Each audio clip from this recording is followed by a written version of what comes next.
I haunted them, and they never knew it. Mama, Papa, and my little brother, Jacob. They always looked right through me for 2 years, never detecting even the slightest sign of my presence. Have you ever felt the bitter outrage that boils inside you when you're being ignored? Well, what happened during those years was even worse than being ignored. At least if someone ignores you, they still know you're there. My very existence remained unacknowledged, and the madness of my situation fed into itself daily. I couldn't leave the area around Papa's wheat farm. Some unknown force kept me bound to that place, and an opportunity to exit had never presented itself. I didn't even know what an exit for me would look like. With no outlet to express my frustration, and nobody to communicate with, my ire and ill will grew, soon consuming the entirety of my thoughts. If you don't yet understand, I'm dead. For the 2 years immediately following my death, and before I came to this place I'm at now, I was the one and only ghost on my family's farm. Perhaps, in hearing the story of my life and demise, you might learn how to avoid some of the mistakes I made. So please, pay attention, because there's a lesson in here somewhere, but I'll leave it for you to figure out what it is. It was 1950, and Papa's wheat farm had been doing well. The war had brought an economic boom, which continued well after the soldiers came home from the battlefields of Europe and the islands of the Pacific. I was 12 years old, and my brother Jacob was 7. He was fun to pick on, and it was my enjoyable hobby to get him in trouble as much as I could. I loved to intentionally leave messes, like spilled milk, that he would invariably get blamed for. Sometimes I'd complain to Mama that he was bothering me when he wasn't really doing anything wrong at all. It felt good to see him get scolded and run off to his room, crying his denials. I'd laugh when that happened, and I'd embrace those incidents in my mind because those were the moments when I was the good child, the one who wasn't getting in trouble. But the overall best thing about having Jacob around is that he would sleepwalk. When this happened, he was almost always in a highly suggestible state. Since his bedtime was an hour earlier than mine, I had many opportunities to sneak up to his room and put suggestions into his mind. If left alone when sleepwalking, he probably would have never left the upstairs part of the house, but at least half the time, I could get him to do nearly whatever I asked of him. I'd tell him things like, "Jacob, take your pillow outside and lay down on the grass." Then I'd laugh to myself as he actually attempted to leave the house with his pillow in hand. Mama and Papa were aware of his problem and kept a close eye on him, but they had no idea about the manner in which I was exacerbating the situation. It was only after several incidents that one night, Papa finally overheard me giving Jacob some sleepwalking instructions. "Jacob, go throw this over the banister," I told him as I placed his favorite toy truck in his hands. We were standing right outside of his bedroom. I turned around and saw that Papa was upstairs too. Clearly, he'd heard me. I jumped back in surprise, unable to think of anything to say. After several awkward moments, I ran off to my bedroom without speaking a single word. I felt shame and guilt, but most of all, I just didn't want to get into trouble. I could hear Papa walk Jacob to his room and put him to bed. Through the wall, I could hear him speak some comforting words. When Papa came to my room a few minutes later, I pretended to be asleep. He stood in my doorway for a moment. He probably knew I was really awake. He stepped inside, covered me with a blanket, and left. I spent the next hour awake in bed, wondering and worrying about what would happen the next day. Papa finally got his chance to talk to me while I was eating breakfast the next morning. He entered the dining room and sat down at the table. He spoke in his always calm but firm voice. "Mary, what were you telling your brother last night about the toy truck?" "Nothing, Papa. Why?" "Now, Mary, please don't lie to me. I took a break from the fields just to come talk to you. Please, tell me what you said." I felt annoyance and anger rising up. I wasn't going to let Papa blame Jacob's sleepwalking problem on me. "It's not my fault he sleepwalks." My voice came out louder than I'd intended. Papa sighed, then took a moment to contemplate before speaking again. "Nobody said it was your fault, but I need to know what's going on with you two." I didn't want to admit what I'd been doing. To admit that I'd been giving Jacob suggestions while he walked in his sleep meant that everything would come unraveled. Papa and Mama would know how I'd been treating him. I thought that they would finally figure out all my secret misbehaviors. The idea of everything coming down all at once overwhelmed me. I'd always been quick to anger, a trait I'd inherited from neither my mother nor my father. In that regard, I was unique within my family. Now, I could feel the fury coming up. There was a small part of me that tried to stop the upcoming eruption, but the anger couldn't be sequestered. "Leave me alone!" I screamed. "I hate you, Papa, and I hate Mama, too." At that moment, I really did feel hatred towards Papa and Mama. Why did Papa have to question me? Why did he have to pry? And Mama always agreed with Papa. She was in on this, too. Papa was stunned and could say nothing. I'd shown my anger and frustration many times before, but I'd never spoken to him like that in the past. I could see that he was more hurt than mad. That didn't matter to me. It was a Wednesday and a school day. I got up, grabbed my 2 school books, and ran out of the house crying, heading down the driveway toward the distant dirt road, and then to the school. Normally, I would have walked with Jacob, but there was no way I was going to wait for the brat that morning. I got halfway there before I stopped. I didn't feel like going to school. I'd stopped crying, but the thought of sitting in class while an adult lectured me didn't appeal to me that morning. I'd never skipped school before, but even having the thought was a liberating feeling. I walked down to a nearby pond and relaxed under a tree, picking dandelions and blowing their tops off. When I tired of that, I tore some pages out of my books and spent some time folding them into paper airplanes. Then, I walked along the shore of the pond, getting my shoes muddy and wet. After a couple of hours, finally bored but still upset, I decided to walk back to the farm. I figured when Jacob showed up at school without me, the principal would have called my house to make sure everything was okay, so Mama and Papa probably knew I was missing. I didn't care about that. I cut slowly through the fields, heading towards the house, but with no real goal in mind. It was May, the time of year when the wheat that had been planted in winter was harvested, and everyone was even busier than usual. Reaching the edge of a field, I saw that Peter, one of the farm hands, was harvesting the wheat atop Papa's big combine. Usually it was Papa who drove the machines, but not right then. Maybe he was out looking for me. The thought of him frantically searching made me laugh. Peter drove the combine up to the grain truck and began emptying his load of wheat. Peter had been in the army, and Papa had hired him right after he came back from the war. Papa said that all the soldiers who charged into enemy fire on that beach, like Peter had, deserved to have a job waiting for them when they got home. Peter had 2 bullet wounds on his left arm to prove his bravery, and they could be seen whenever he wore short sleeves. He never really talked about how he got them, though. Mama never trusted Peter. "He's irresponsible and he drinks too much," she'd argue with Papa.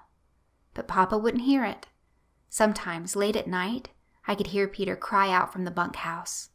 Bad dreams, I guess. The other hands would yell at him to shut up, and he would. Usually, Peter was good-natured, but there was a part of him that always seemed a little distant, and he sometimes snapped at the other farmhands with little provocation. However, he was always nice to me and Jacob, and seemed to enjoy our company. Peter was one of my favorite people on the farm. Still feeling angry and bored, I saw that I had a unique opportunity. The big machines, especially the combine, were fascinating to me. I knew Papa would never in a million years let me ride on one of the machines with him. But Peter, with his friendly demeanor towards me, I knew there was a chance he'd let me. "Hi, Peter." Peter turned and looked at me. "Hey there, Mary." He smiled. "Shouldn't you be in school?" "Teacher got sick and let us all go home," It was the best lie I could think of. Then, trying hard to mask my still simmering anger, I continued, "I'm glad I ran into you, Peter. I wasn't expecting you to be here." Peter chuckled and grinned. "Well, you never know where I'll pop up. Maybe we were just meant to run into each other today.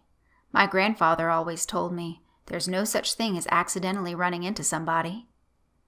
It seemed Peter was starting in on one of his philosophical conversations, and while I usually liked hearing him talk, at that moment I only had one goal in mind. With a fake smile, I made a request.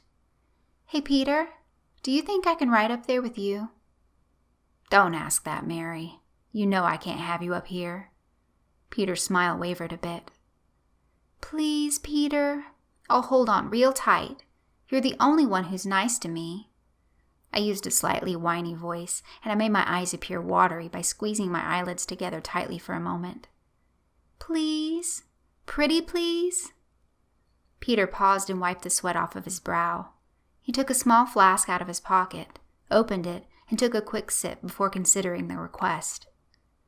"Well, fine. Get up here and hold on, but don't let your daddy see you up here. We'll both be in big trouble." The truth is, I was somewhat hoping Papa would see us. Not because I wanted Peter to get in trouble, but because I wanted to see Papa get mad. I was already in trouble anyway. I climbed on top of the machine and swung my legs over the metal crossbars that provided the only protection to whoever might be in the open cab of the combine. Peter revved up the engine and drove slowly forward. As he drove, the wheat was pushed slowly underneath the machine by the big spinning reel in the front. The crop was cut, threshed, and separated all at once by this giant mechanical beast. Rather than trying to enjoy the ride, I scanned the field looking for any sign of Papa. Peter was sitting in the only seat, so I awkwardly squatted in the small space next to him, holding on tight to the horizontal bar. Peter looked and smiled. "Hang on now, we're going to turn around." Peter reached the end of the row, and I redoubled my grip on the bar, but my attention was focused on trying to spot Papa. As the combine swung in a big arc, its wheels slipped into a large rut, jolting the whole machine. My wet shoes slipped from under me, and though I tried to hold on, my sweaty palms easily betrayed me. I slid under the protective crossbar and landed atop the giant, spinning reel. I saw the panic on Peter's face as I slipped, but he was too slow to react and couldn't stop the machine in time.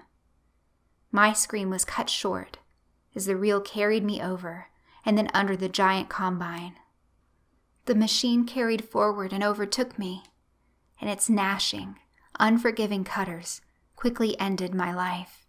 Here's something you probably don't know about being dead. Your feelings become simplified, and it's incredibly difficult to have more than one emotion at a time. With practice, the dead can learn to maintain control over their thoughts, but that may take years. Watching life move on without me, I couldn't help but feel anything but anger. I don't know if I can explain it satisfactorily, the hollow feeling a lonely ghost gets while watching the living. Watching, hating, and eventually despising them. There's no sleep when you're dead, no break you can use to reset yourself or your thoughts. There's no point at which you wake up feeling better. Those moments simply don't exist. Sometimes, strong memories are triggered by sights, sounds, and even smells, and your emotions may go in an entirely different direction. But normally, your feelings are like a freight train, unstoppable and headed only one way. 2 years alone, yet surrounded by my now despised family. I spoke to them daily. I told them I hated them, but they never heard me. "I hope you died, Jacob." It felt good to say it to him after I saw that my wooden dollhouse was now in his room, stuffed full of his toy cars. "Go to hell, Mama," I'd say as she sat wistfully in her rocking chair, looking out the window towards the wheat fields. "Papa, everything is your fault. I hate you." I'd say that to him every day. And Peter? I loathed him most of all. Of course, he had to leave the farm after what he'd done to me. He spent 8 months in jail for his negligence. I heard Mama talking on the phone, telling a friend how he'd gotten off easy, on account of his war record and the fact that his father had once been an important man in the county. Even though Peter wasn't there, I'd speak to him too. Why do you have to be such a drunk idiot, Peter? I watched as holidays passed by, all celebrated without me. Seasons cycled through, and the world around me began to change. Jacob got bigger. Papa hired new farm hands. Mama took up quilting again. Me? I stayed the same. It was May of 1952, when something different, something amazing, finally happened. Someone heard me speak. I was in the house with my family, spewing my hate towards everyone, yet to no one person in particular. Jacob had gone to his room to sleep, and Mama and Papa were listening to a radio show. I was upstairs in my old bedroom, looking at the blank walls. I hope this place burns down. Why? Came a curious voice from behind me. I turned and found Jacob standing right next to me. For once, he was looking at me instead of through me. His eyes were open, but with a blank look on his face. I'd seen that look before. Jacob was sleepwalking, which was something he hadn't done in a while. My surprise momentarily subdued me, and I could say nothing in response. Why do you hope the house burns down, Mary? You heard me, Jacob? Yes, Mary, I heard you. His voice was monotonous. For a moment, a very brief moment, I felt a tiny bit of relief and happiness, but the anger wouldn't relinquish its domination over me and quickly returned to the forefront. Trying to see if Jacob would still be susceptible to my suggestions and allowing my hate to guide me, I spoke. Jacob, there's something I want you to do. Keeping my voice calm, I continued. Follow me to the end of the hall. Jacob was a good listener, and together we moved down the hallway. Then, with minimal effort, I encouraged Jacob to go find Mama and Papa. They were in the kitchen and didn't notice Jacob as he slowly and silently walked up behind them. Tell them that you hate them, Jacob. Jacob had a confused look on his face. His mouth opened as if to speak, then closed again. Say it, Jacob, if you want me to be happy. Jacob finally spoke to Mama and Papa. I hate you. They both turned around, surprised. I spoke another instruction to Jacob, telling him what to say, and he complied. Both of you are stupid bastards. Mama gasped at hearing her little son say such a horrible thing. I didn't even know what all those words meant, but I'd heard the farmhands use them when they thought nobody else was listening to them. Jacob, sweetie, what's wrong? Mama looked closely and seemed to be able to tell that Jacob was asleep. She looked back at Papa, who nodded his understanding. He had a concerned look on his face. Mama guided Jacob back upstairs and then sat with him while he settled comfortably into his bed. She sang a quiet song to help him relax. I stayed the night in his room, waiting to see if he'd get up again, but he slept through until sunup. The next morning, I watched as Jacob sat eating his breakfast at the kitchen table. He was reading from a book called 1001 Riddles for Children while he ate. Mama was cleaning the dishes. Hey, Mama, what's full of holes, yet still holds water? Mama pondered the riddle for a moment. I'm not sure, Angel. A sponge! Jacob laughed aloud as he said it. Mama laughed too. That's a good riddle, Jacob. Then Mama took a more serious tone. Jacob, do you remember coming downstairs last night, after you went to bed? Nope, Jacob said, as he thumbed through his book looking for more riddles. Mama didn't say anything else about it, but it was clear she was troubled by the incident. Over the next 2 weeks, Jacob had 3 more sleepwalking incidents. Each time, I was able to exert control over him, and each time I had him go into Mama and Papa's bedroom and express my hate to them.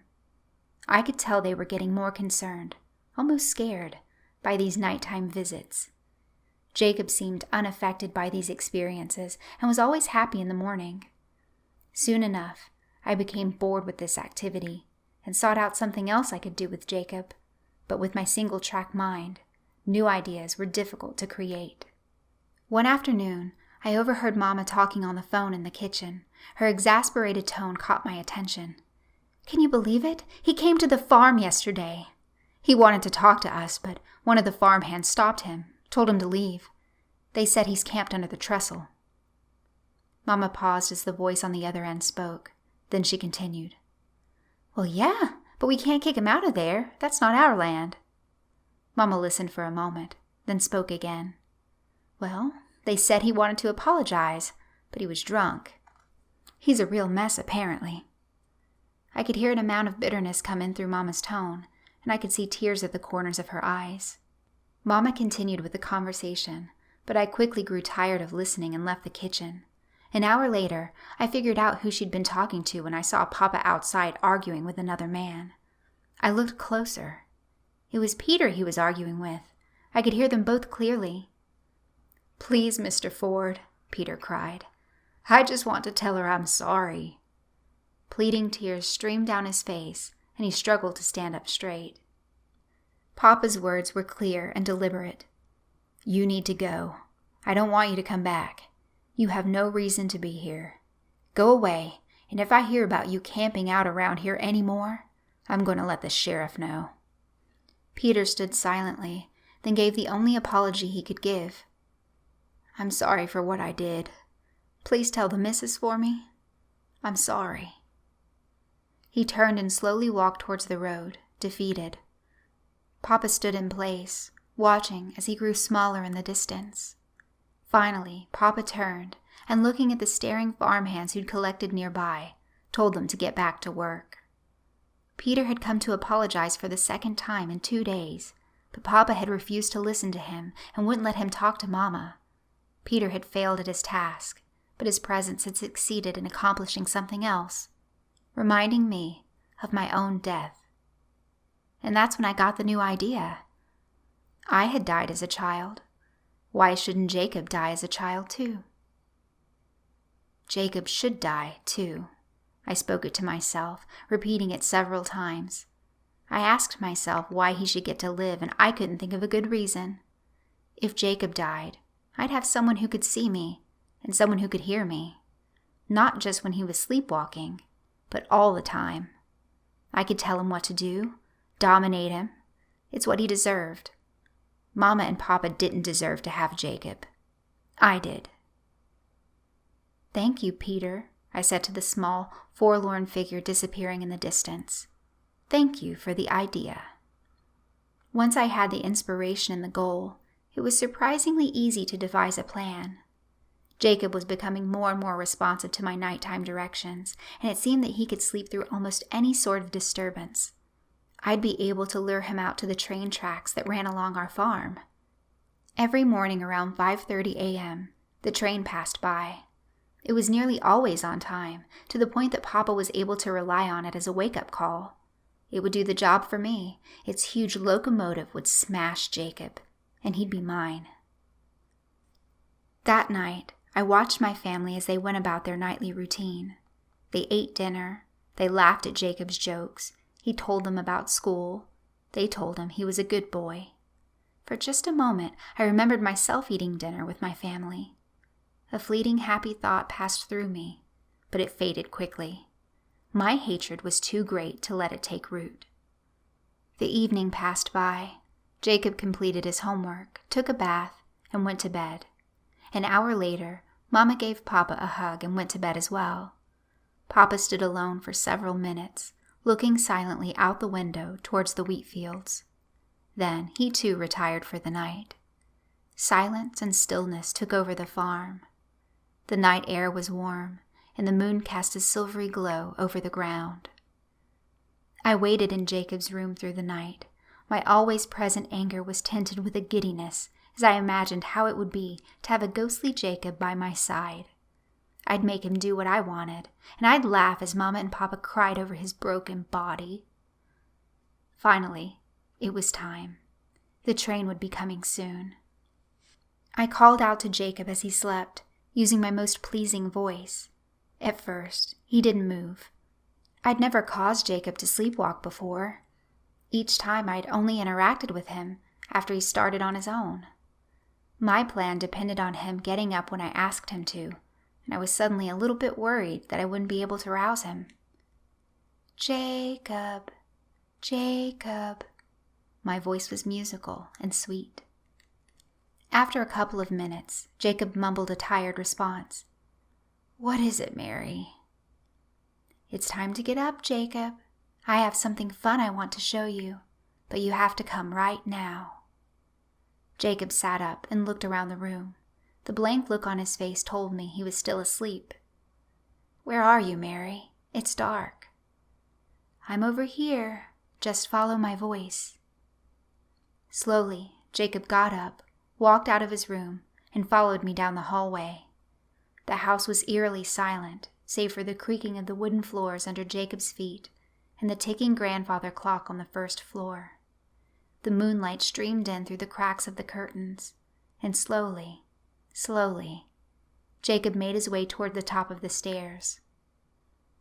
"You're doing good, Jacob. I have such a surprise for you, and after that, we're going to play and have fun.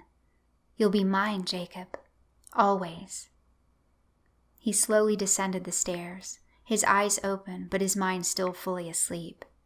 We proceeded through the living room, moving past the rocking chair where Mama rocked me to sleep when I was small. On the grandfather clock, I could see it was 5:25 a.m. Perfect. The train would be there soon, and I just had to get Jacob out the door without making too much noise. Papa always slept soundly, but Mama woke easily. "Careful, Jacob. Open the door easily. If you open it too quick, you'll hurt me. You don't want to hurt me, right?" Jacob unlocked the door and slowly pulled it inward. Papa kept everything well oiled, so it gave only a slight creak. Jacob stepped forward and pushed past the screen door, making his way onto the front porch. The screen door, on a tight spring, slammed back against the door frame as he let it go. "Jacob, you idiot! Be careful!" I hissed at him. I told him to be careful, and that little brat couldn't even follow a simple direction. Mama and Papa's room was right above the front door, and I could hear Mama's concerned voice drift down to us. She was speaking to Papa, but her words were indecipherable from my location. "We need to hurry up, Jacob. Let's go, or you won't get your surprise." I led Jacob as quickly as he'd go. We walked to the outskirts of the farm, past the old drinking well near the edge of the property. The tracks were waiting for us on the other side of a fallow field. It took Jacob a few minutes to slowly amble across the terrain, with my constant redirection goading him on. In the background, I could hear Mama and Papa. They were outside calling for Jacob, yelling out his name. It didn't seem as if they'd spotted him yet. I laughed. "You'll never find me in time." "Find who?" Jacob mumbled. "Shut up, Jacob. I'm not talking to you." Jacob's cherubic face glowed from the moonlight, and a soft morning wind passed by and gently rustled the wheat fields. I could still hear Mama and Papa, sounding more and more frantic, looking desperately for their only child. Off in the distance, the train horn sounded. "We're almost there, Jacob." Several moments later, we made it to the tracks. I could hear the train heading towards us, and the rails began to vibrate. The sound of the approaching steam engine grew ever louder, and its headlight was visible in the distance. "Stand right here, Jacob, on the rail. No matter what happens, don't move. If you move, I'll be really, really mad at you." Jacob's mind was still open to suggestion, and he stood with both feet upon one of the rails. I waited patiently as the train approached. It was a loud, unstoppable monster rumbling down the tracks. It would show no pity. But Jacob didn't deserve that. Closer, closer, only 10 seconds away now.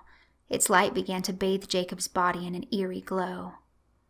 I saw Papa across the field. He finally spotted Jacob and began running frantically towards us, but he was at least 70 yards away, an impossible distance with the train nearly upon us. I positioned myself over the rail directly across from Jacob so that I could look at his face. I held out my ghostly arms, and Jacob responded by holding out his. Jacob was still standing on the rail, facing me, when the train's screaming horn finally made him wake up. Wide-eyed and confused, he jolted into consciousness. He looked right at me. then at the train speeding towards us, then at me again. Could he still see me? Jacob stayed there, paralyzed by his fright and confusion, with the roaring machine merely seconds away. Behind Papa, I could see Mama fall down to her knees, screaming in desperation and anguish. Her scream, even over the roar of the oncoming engine, rang loudly through the night. All of her sorrow and agony was contained in that one scream. It was powerful and unmistakable. I realized suddenly that I'd heard Mama scream like that before. But when? Then I remembered. I'd heard that exact scream at my funeral. Without any warning, a memory was triggered, a memory that I couldn't suppress any longer, and temporarily, I was locked in a moment from 2 years earlier. My funeral. I'm watching. Nobody can see me. Nobody knows I'm there. My family and relatives are gathered at the family plot, with our barn visible in the background. As my wooden casket is lowered slowly into the dry earth, Mama screams out in sorrow and despair. Papa puts his arm around her and tries to remain stoic. His eyes are quivering, and as my casket reaches its final resting spot, he breaks down into tears, sobbing out loud. The strongest man in the county, crying unashamed as his little girl is laid to rest. He and Mama are comforted by relatives. Jacob buries his face against Mama's hip. Why did she have to go away, Mama? I miss her so much. I finally remembered. I had been loved. Mama, Papa, Jacob, they had all loved me, and they had all mourned my loss. No matter how much trouble I had caused around the farm, no matter how much I talked back to Mama, and even with all the times I picked on Jacob, they had loved me, unconditionally. A deluge of happy memories pushed through my mind like water spilling through a broken dam.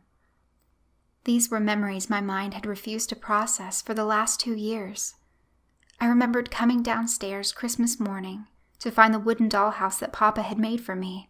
I remembered all those nights Mama held me close and rocked me to sleep in her rocking chair. I remembered Jacob following me around the house, idolizing me and trying to act like me. I remembered the whole family going into town to get ice cream. Everything good. I remembered all the good times. I had been loved, and they still loved me. I looked up from the train tracks into Jacob's terrified eyes. I still held my ghostly hands over his outstretched arms, and he looked right back at me, crying. The train bore down upon us, with its horn screaming and its brakes squealing. I pulled my guilty gaze away from Jacob and looked directly into the light of the train. I no longer wanted to see my little brother die. I'm sorry, Jacob. Papa was still 30 yards away when I felt the train pass through me. It was a massive force, and even in death, its raw energy and cold iron gave me a shiver. The train continued on through. Its 40 unstoppable, fully loaded cars careened past our farm, over the trestle, and into the cool morning, still attempting to slow down. I'd done something monstrous, but I didn't want to be a monster anymore. I looked down with regret.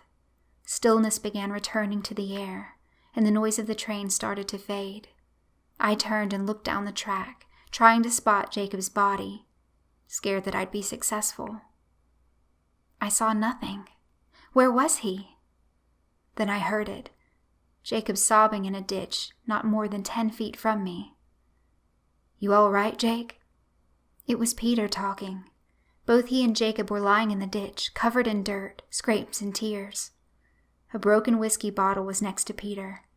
It had fallen out of the large pocket of his overalls, which were stained wet with the former contents of the bottle. Then I realized what had happened. The man whose stupidity and carelessness had gotten me killed, the man whose recklessness had caused me to feel so much hate, had just saved my brother's life. Even though Papa had told him to leave the area, he'd stayed, sleeping outside in the dry wash under the trestle. From his encampment, he'd seen Jacob approach the tracks and had come running up from behind me as fast as he could. Despite his drunken stupor, he'd had enough focus and coordination to tackle Jacob off the tracks not more than a half a second before the train passed. I wondered, when Jacob had looked at me after waking up, Had he really seen me? Or had he been looking through me to Peter? Papa arrived seconds later and held Jacob tightly in his arms. He looked at Peter, and though he didn't say a word, he gave a nod of acknowledgement and thanks. Finally, Mama got there, crying hysterically but with a sense of relief. She gave Jacob kisses all over. Looking at them, I finally understood the real reason I'd wanted Jacob to die. It wasn't because I was lonely. It was because I'd been jealous. He was alive, and I was dead. He still had Mama and Papa, and I didn't. He'd grow up, and I never would. And as I thought about it more, I realized that I'd been jealous of him since before he was even born. Being there, watching my family hug, I was finally able to let my feelings of anger, bitterness, and jealousy recede. It was as if the train, instead of sweeping away my brother, had swept away all the hate. The love for my family had always been there, and it felt good to finally acknowledge it. I'm sorry, Mama. I'm sorry, Papa. I'm sorry, Jacob. That felt good to say, even if they couldn't hear me. Then I looked at Peter. Thank you, Peter, for saving my little brother. It felt good to say that too. I didn't hate him anymore. I couldn't. My mind felt much clearer after being able to shed the anger of my death. I watched them all for several moments until finally I noticed a light far down the train tracks.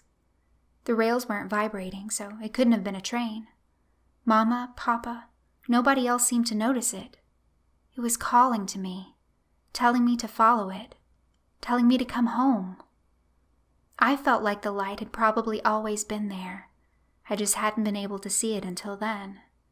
I understood that it was my time to leave, my time to move on to whatever was next. As I began moving down the tracks, I turned one last time to look at my family. I spoke softly to them. Goodbye. I love you all. I turned again and continued towards the light. Jacob was still sobbing, but between sobs, I heard a soft, barely audible voice speak out. Goodbye, Mary. I love you too.